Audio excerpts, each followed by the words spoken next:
கொடுக்குறேங்க. ஸோ இந்த ஆஃபர் பார்த்தீங்கன்னா 1ஆம் தேதி வரைக்கும் அவைலபிள் இருக்கும். ஸோ இன்னைக்கு டேட் பார்த்தீங்கன்னா என்ன டேட் பாருங்க, 24. ஸோ 1ஆம் தேதி வரைக்கும் அவைலபிள் இருக்கும். மினிமம் ஒரு வாரம் தான். ஸோ 1ஆம் தேதிக்கு மேலேயும் கிடைக்குமான்னு கேட்டால் 100% கிடைக்கும். ஸோ ஸ்டாக் பார்த்துக்கங்க, ஸ்டாக் நம்ம கிட்ட இப்போ அவைலபிளா வந்துருக்குது. ஸோ 1ஆம் தேதிக்கு மேலேயும் அவைலபிள் இருக்கும். பட் 18,500 இருக்காது.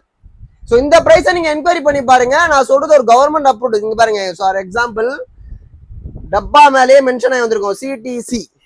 இதுல என்னென்ன வரும்னு சொல்லிட்டு தெளிவா சொல்றேன், கேட்டுக்கங்க. 2 indoor camera, 2 outdoor camera, 100 metre Cat 6 cable, plus 4 channel NVR, 500 GB hard drive, மாற்றத்துக்கு பாக்ஸ். So 4+2 POE. அது மட்டும் இல்லைங்க. ஸோ இந்த கம்ப்ளீட் செட்டுக்கு 2 வருஷம் வாரண்டியோட கவர் ஆகும். வேணும்ன்றவங்க மறக்காம ஸ்கிரீன்ல தெரிய ஒரு நம்பருக்கு ஹாய் மெசேஜ் போட்டு வாங்கிக்கோங்க. இதனோட குவாலிட்டி எப்படி இருக்கும்னு நீங்க தெரிஞ்சுக்க விரும்புறீங்கன்னா மறக்காம ஸ்கிரீன்ல இருக்க நம்பருக்கு ஒரு ஹாய் மெசேஜ் போட்டு குவாலிட்டி வீடியோவும் வாங்கி பார்த்துட்டு அதுக்கப்புறம் ஆர்டர் போட்டுக்கோங்க. ஆல் ஓவர் இந்தியா ஃபுல்லா ஷிப்பிங் இருக்குங்க. மறக்காம சொல்லணும்னா ஒன்லி ப்ரீபெய்டு தான், கேஷ் ஆன் டெலிவரி இல்ல.